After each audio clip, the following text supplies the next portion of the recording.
Hey guys, today we're going to be talking about the end of the Civil War.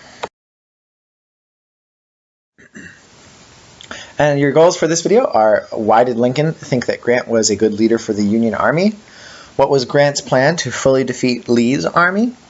What were the negative consequences of Grant's plan? And how did the war end? You should pay attention to these questions and try to answer them as you go through the video. This will help you complete your worksheet tomorrow.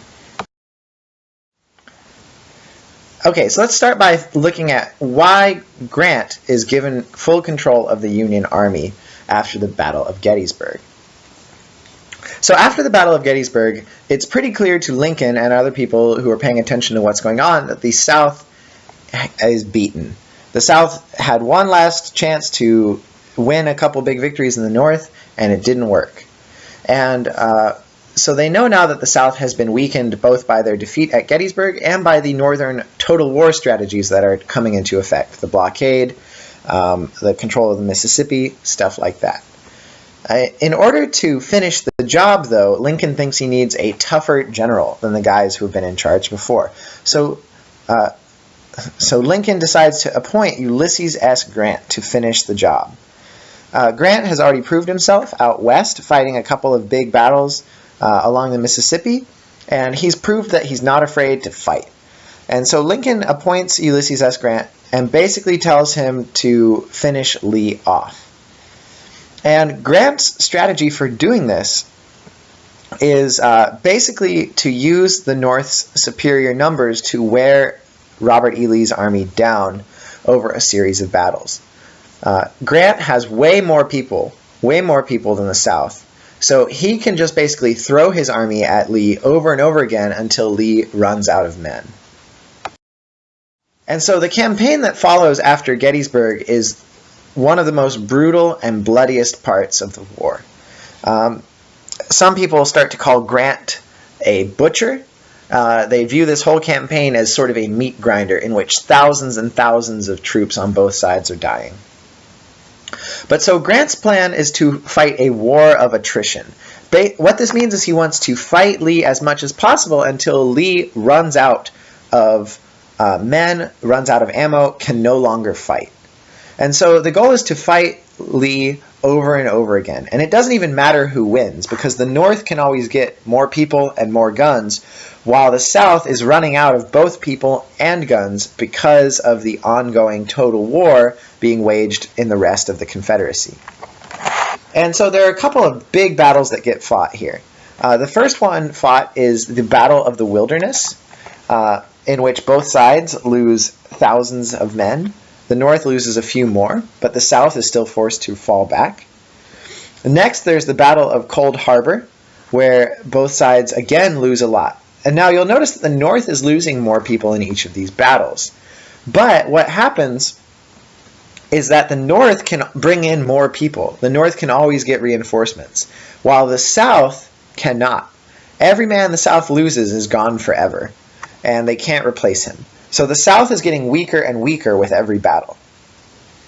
And the last big battle is the Battle of Petersburg, which is a long battle that goes on to protect the city of Richmond. And during this long battle, they dig trenches and bring in big cannons and stuff. And the North loses almost twice as many people as the South. But remember, the South can't bring in reinforcements. And the South is running out of ammo, running out of food, and running out of people. So it's only a matter of time until the South breaks. And the South does break in April 1865. The North is able to push through the Southern lines, and the South is forced to retreat to the west, abandoning the city of Richmond. This is the beginning of the end. So when Lee is defeated at Petersburg, he has to retreat to the west. What this means is, one, that Union troops are allowed to capture the city of Richmond. Richmond is the capital of the Confederacy, and one of the last places where they can actually make important stuff like guns. So the North captures that city, and now all the major cities of the Confederacy are controlled by the North. And after that, Grant's army is able to corner Lee's starving troops, and he forces them to surrender on April 9th, 1865. Lee's troops are basically totally out of food and ammo, and their will to fight is totally gone. And the Northern Army is so big that they would get crushed anyway, so they give up. They surrender.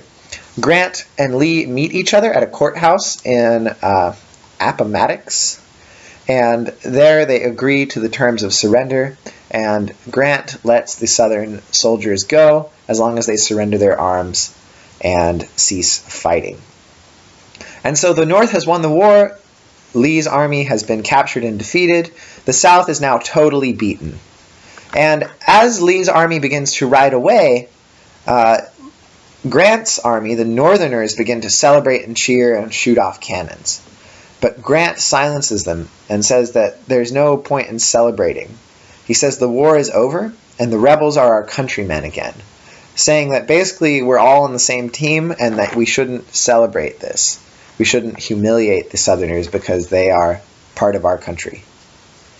And so with this, the war is over, and now we are going to begin the long and painful process of trying to reconstruct the nation and bring everybody back together as part of the United States.